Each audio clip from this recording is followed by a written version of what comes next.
아마도 몇 년 전의 일이 될 텐데 손주들에게 세뱃돈을 계속 주다 보니 가족 사이에 보이지 않지만 확실히 존재하는 거리가 생겨버린 건 그때 나는 그런 일이 될 줄은 꿈에도 생각하지 못했다. 내 이름은 김영식. 올해로 82살이 된다. 젊었을 때는 지방의 작은 마을에서 중학교 교사를 했다. 성실함이 장점인 어디에나 있을 법한 남자였다고 생각한다. 아내 영자와는 내가 30살 때 결혼해 두 아들을 얻었다. 아들들은 성장해 각각 가정을 이루었고 나에게는 귀여운 손주들이 생겼다.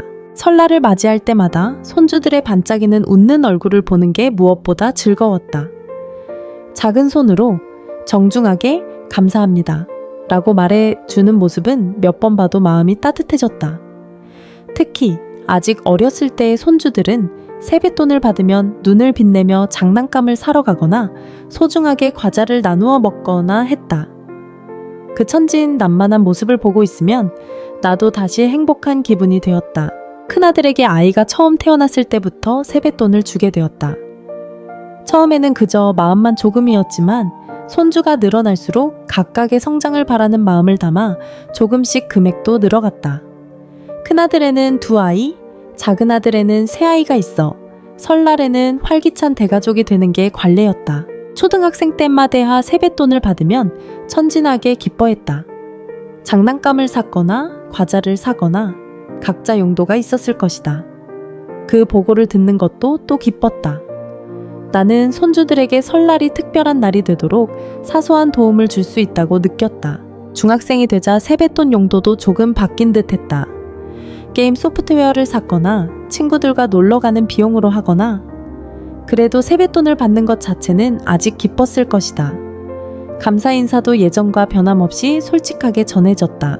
고등학생이 되자 세뱃돈에 대한 반응도 조금 변화된 듯 느껴졌다. 예전 같은 천진난만한 기쁨은 옅어지고 어딘가 당연한 듯한 분위기까지 맴돌게 되었다. 물론 예의 바르게 감사합니다 라고는 말해주지만 그 말 뒤에 있어야 할 따뜻함이 예전만큼 느껴지지 않게 된 건 착각일까? 그래도 나는 세뱃돈을 주는 걸 그만둘 생각은 하지 않았다. 그것이 오랫동안 이어온 우리 집의 습관이었기 때문이다. 그리고 무엇보다 손주들에게 조금이라도 기뻐해 주길 바라는 마음이 있었기 때문이다.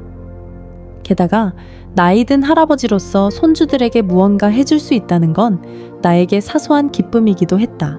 가족 모임 때도 예전에는 세뱃돈을 주는 순간이 하나의 하이라이트처럼 활기찬 분위기가 있었다. 그러나 언제부터인가 그것은 단순한 의식처럼 조용히 지나가게 되었다.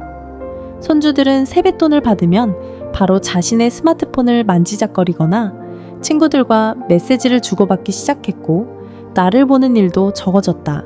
큰아들 내외나 작은아들 내외도 세뱃돈 금액에 대해 그다지 관심을 보이지 않게 된 듯하다. 아버지가 정한 금액으로 줬습니다 라고는 하지만 예전처럼 항상 감사합니다 같은 감사 인사가 적어졌다. 그것은 그들에게 내 세뱃돈이 이미 당연한 것이 되어버린 증거일지도 모른다. 결정적인 사건이 있었던 건 아니다. 일상의 작은 변화가 쌓여 어느 날 문득 깨달았다.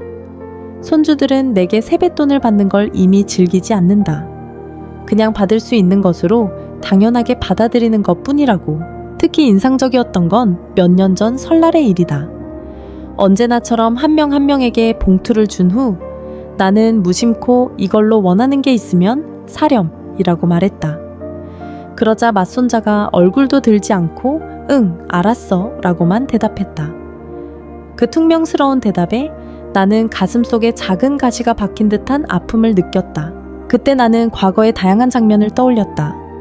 손주들의 세뱃돈을 받을 때의 무표정한 얼굴, 모임 때 나를 거의 쳐다보지 않는 모습, 큰아들 내외나 작은아들 내외의 감사 인사의 적음, 그것들이 모두 하나의 선으로 연결된 듯 느껴졌다.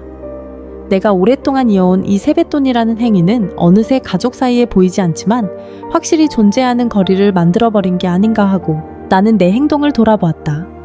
손주들이 어렸을 때는 세뱃돈을 주면 어떤 장난감을 샀는지, 어떤 과자를 먹었는지 기쁘게 보고해 주었다. 그 보고를 듣는 게 또 나의 즐거움이었다. 그러나 언제부터인가 그런 보고도 사라졌다. 중학생, 고등학생이 되자 세뱃돈 금액도 그럭저럭 되었다. 어쩌면 그들에게는 이미 스스로 아르바이트해서 벌 수 있는 정도의 금액일지도 모른다. 내가 예전만큼 그들의 생활에 도움이 되지 않을지도 모른다. 그래도 나는 세뱃돈을 계속 주었다. 그것이 나만의 애정 표현이었을지도 모른다. 나이든 할아버지가 손주들에게 할 수 있는 몇 안 되는 일이라고 그렇게 생각했을지도 모른다. 그러나 어쩌면 내 그 행위가 오히려 손주들과의 벽을 만들어버렸을지도 모른다. 그들은 나로부터의 세뱃돈을 그냥 받을 수 있는 것으로 인식하고 그 이상의 감정을 가지지 않게 된 걸지도 모른다. 감사하는 마음도 옅어지고 나와의 사이의 경제적인 연결 외의 것이 사라진 걸지도 모른다. 그렇게 생각하니 나는 깊은 슬픔에 사로잡혔다. 나는 손주들의 웃는 얼굴을 보고 싶었을 뿐인데, 그들에게 설날을 조금이라도 즐기게 해주고 싶었을 뿐인데, 내 호의가 왜 이런 결과가 되어 버렸을까? 아내 영자는 몇 년 전에 세상을 떠났다. 만약 영자가 아직 살아 있었다면 이 상황을 어떻게 보았을까? 분명 내게 무언가 조언을 해주었을 것이다. 영자는 항상 가족을 최우선으로 생각하고 따뜻한 시선으로 지켜보는 사람이었다. 그녀가 없어진 후 나는 정말로 외로운 마음을 하고 있다. 요즘 나는 내 노후를 생각하게 되었다. 아들들은 각각 독립해 바쁜 일상을 보내고 있다. 손주들도 성장해 자신의 세계를 넓히고 있다. 나는 혼자 이 집에서 살고 있다. 가끔 외로움을 느끼기도 한다. 그럴 때 나는 옛 가족 사진을 꺼내본다. 영자의 웃는 얼굴, 어린 아들들의 장난기 어린 표정, 그리고 세뱃돈을 받아 기쁘게 웃는 손주들의 모습. 그 사진들을 보고 있으면 따뜻한 기분이 되지만 동시에 지금 상황과의 격차에 가슴이 조여오는 듯한 생각도 한다.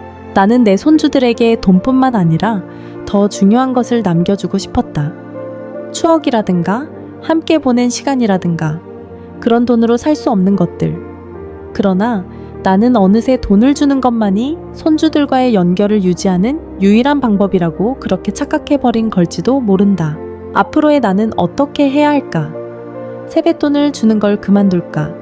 그러나 오랫동안 이어온 습관을 이제 와서 바꿀 수 있을까? 게다가 만약 세뱃돈을 주지 않게 된다면 손주들은 어떻게 생각할까? 어쩌면 나를 버릴지도 모른다는 불안까지 스친다. 그러나 이 상태를 계속해도 가족과의 거리가 좁혀질 일은 없을 것이다. 오히려 점점 더 벌어질 뿐일지도 모른다. 나는 무언가를 바꿔야 한다. 그렇게 생각한 나는 과감히 큰아들에게 전화를 해보기로 했다. 오랜만에 천천히 이야기를 하고 싶었다. 여보세요? 영식인데. 아, 아버지. 무슨 일이세요? 큰아들의 목소리는 조금 피곤한 듯했다. 조금 이야기하고 싶어서 말야. 잘 지내고 있니? 뭐 어떻게든요. 일이 바빠서. 그래, 무리하지 마. 잠시 허투 없는 이야기를 한 후 나는 결심을 하고 본론을 꺼냈다. 저기 설날 손주들 세뱃돈 말인데. 큰아들은 조금 당황한 듯한 목소리로 말했다. 아, 그게 왜요? 나는 내가 느껴온 것, 생각해온 것을 솔직하게 말했다. 손주들의 반응이 옅어진 것, 감사하는 마음이 전해지지 않게 된 것, 그리고 자신이 세뱃돈을 주는 것으로 오히려 가족과의 거리를 만들어버린 게 아닌가 느껴지는 것을 큰아들은 내 이야기를 조용히 듣고 있었다. 그리고 이야기가 끝나자 조금 생각한 후 말했다. 아버지 마음 잘 알겠어요.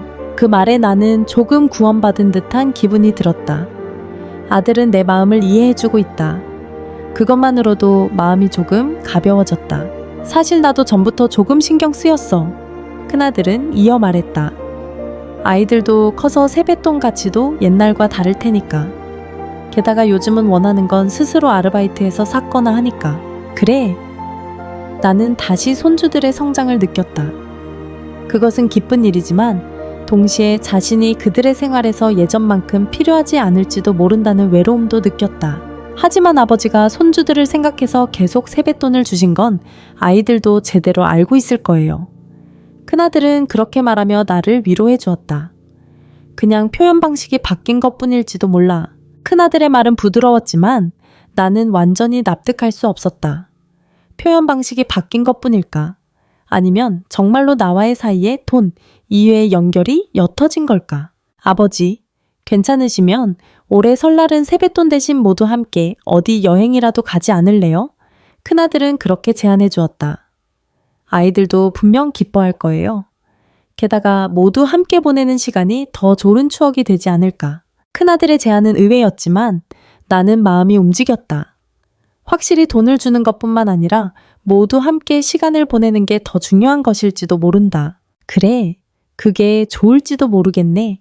나는 그렇게 대답했다. 모두의 일정을 물어봐 줄래?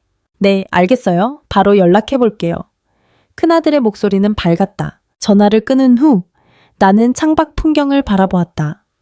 하늘은 흐리멍덩했지만 내 마음속에는 희미한 희망의 빛이 켜진 듯한 기분이 들었다. 어쩌면 지금부터라도 늦지 않을지도 모른다.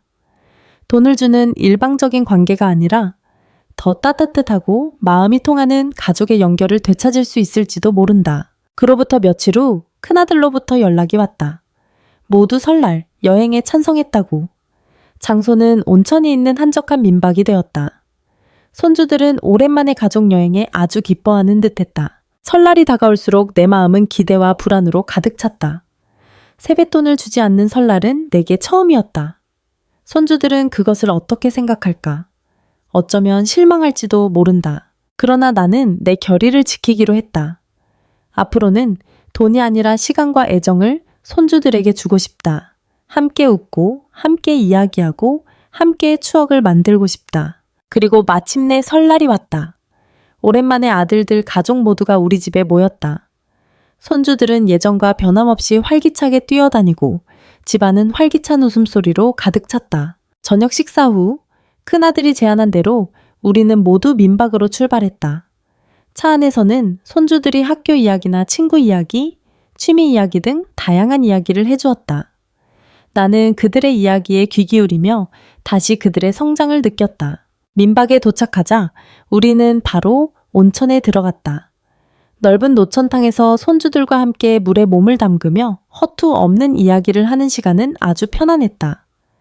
밤에는 모두 대연회장에 모여 게임을 하거나 옛 가족 앨범을 보았다. 그때 나는 손주들의 웃는 얼굴이 예전보다 훨씬 자연스럽고 빛나는 것을 깨달았다.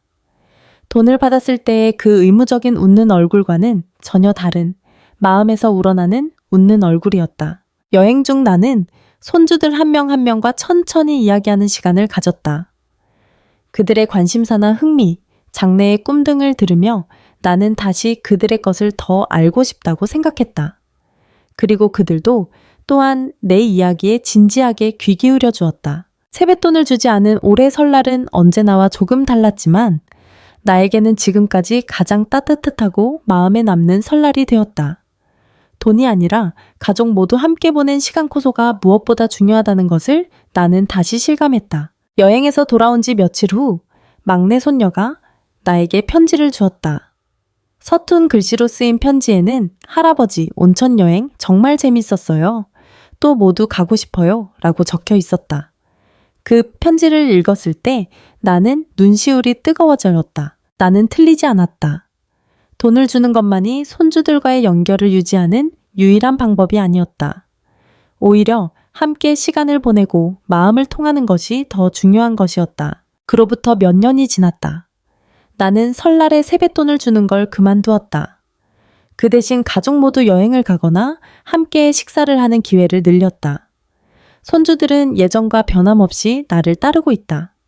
그리고 나는 그들의 성장을 마음에서 즐기고 있다. 세뱃돈을 계속 준 것으로 일시적으로 가족과의 거리가 생겨버렸지만 나는 그것을 깨닫고 행동을 바꿀 수 있었다.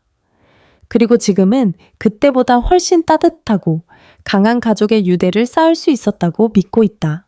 돌아보니 나는 나이 든 할아버지로서 손주들에게 무언가 해주고 싶은 마음이 너무 강한 나머지 정말 중요한 것을 놓치고 있었을지도 모른다.